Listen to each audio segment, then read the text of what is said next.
there was various consulting firms. There was Mayor David Millen at the time, and the council of the day felt it. Well, actually, the development of power and gas for the city was as a result of a drought in the 1905, 06 type frame. And it was actually, they were actually digging for water, because there was a need for water. The river table was low, the snow pack was low, and they needed water. And they discovered gas.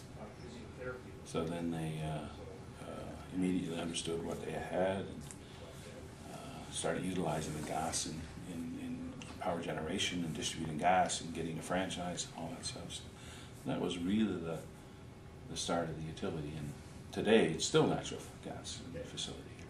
Natural gas burns at about 44% lower emissions than coal. So coal is a high carbon, high emission type of thing. Natural gas is about 44%. So the quantities of natural gas being found throughout North America today are continuing on a day-to-day basis. New discoveries, new fields. The demand for natural gas is not necessarily as high as it has been, along with the quantities are being discovered. It's causing price depression in natural gas. It's good for the power industry, bad for the natural gas industry, as we know. So for us in the power industry, it's wonderful. Well, it's shale gas is shale gas discoveries are happening, and it's 100 times the volume of one shale gas well is 100 times the volume of a shallow gas well here. So exactly, it's for our area the shale gas. So isn't exactly in the early days of the utility here, up to 1920 or so, 1925, consumers were charged based on the number of light bulbs in their house. So it was a light bulb issue. And then in the 20s and 30s, electricians, along with the utility, would come in and wire your house because they wanted to increase the utilization of electricity and growth. So they would actually come wire your house for you. In fact, the city always had a store that sold appliances, for refrigerators, stoves, and things like that, and encouraged the use of electricity. And I think the store was closed in the late 30s, mid-30 type of thing. That's interesting. Interesting, yeah. It's interesting. Well, there's still some utilities like AltaGas or ACOGas. Yeah.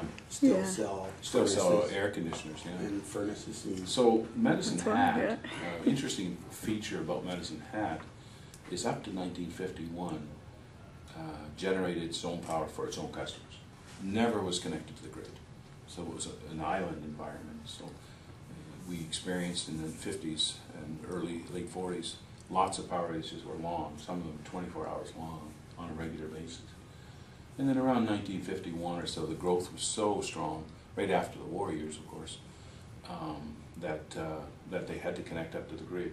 So they made an arrangement with Calgary Power of the day to jointly buy one big turbine, enough to supply the city forever almost. But at the same time, they connected to the grid. So when they connected to the grid, they got security, they got a big turbine, and then that's how that happened. So over the years, Medicine Hat was able to buy the interests of Calgary Power out and retain the full ownership of the plant, along with get the connection to the grid.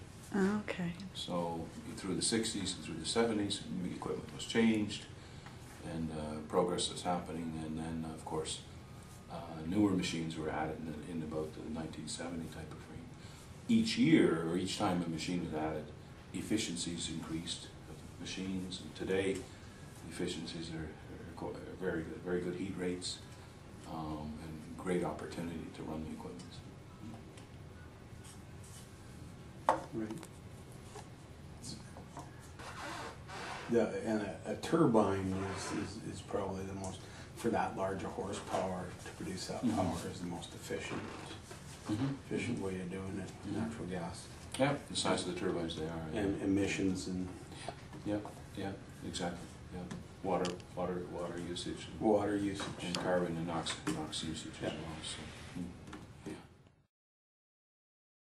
The next one, the turbine is sort of to the left of the air intake filters there. And the first stack is called the simple cycle stack. We have that blocked off.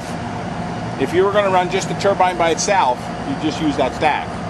But what we do is we put the exhaust underneath the stack through a boiler up to the bigger stack. So We're extracting all the heat out of the steam. So 6,000, 42 megawatts. You yeah, said? yeah, and then add another 10. So 6,000 is 60,000 horsepower. Probably, yeah. There's a 1.3 Yeah, on horsepower, yeah, that's what it is. Yeah, So that's right, by itself, yeah. converted to your car. and it's Coming out like that, there's yellow lifting lugs way down here on the building. Yep. That's the air intake for the new LM6000. Air comes in, the turbine comes this way. There's a short stack and there's a taller stack. So it's the same, it's like a bookends almost turbine system. Okay? So there you've got another 50,000 or 50 megawatts here and 50 megawatts there. And then down on the other side of the plant, you've got two more machines. So I sort of wanted to show you this so you get an idea. This is called a HRSG heat recovery unit. That's what this unit. So between the stacks, we have a recovery unit. There's a recovery unit here. Recovers the steam. Here's one here. Before it gets to the big stack. So what when do we're you do with the recovered steam then? well, we generate power. We've got two more steam turbines Yeah, so you heat in the recovery. building, in the brick building.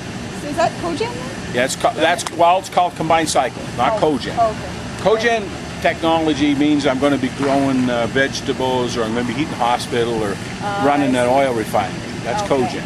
Okay. Combined cycle is what we're talking about. Simple cycle is just the turbine itself. Combined cycle is the two. So how big are the steam turbines then? They're 30 megawatts each as 30 well. megs of steam They're off of huge, the yeah. exhaust, So basically. that's good So recovery it's then. very efficient. Very, that's free money. There's no cost for gas, anything like that. It's simply steam we recover from the exhaust. That's why this facility is one of the higher efficiency facilities in the province right here. Now, when we add the solar collector, it's a 1 megawatt unit, and we're going to actually take the heat off the sun, which is an oil system, and bring it in and put it in the heat recovery unit inside. So when we talk about putting in older units, no. It's actually going to be added into the steam system. Yeah. They're not old at all. Generate more steam. We're going to generate more power. Yeah. We're just generating heat. We're taking heat Yeah. and adding more steam. Yeah. You see what I mean? Yep, now it makes sense. That makes sense. And then the low stack, this is the HRSG, called the heat recovery boiler. And the turbine is actually packaged. It's just in those, behind those doors. There's a yellow bracket there. That's, in that box is the turbine. And the generator's there, and all this equipment here is to extract steam off the exhaust. Simple as that. $50 million worth. Another one over there. So, before we get into control, fairly large power substation there. These are the other steam turbines. Those are the jet engines are in that building there. So the two stacks are for the 2500s, one each. And of course, the steam from those comes into the steam turbine inside.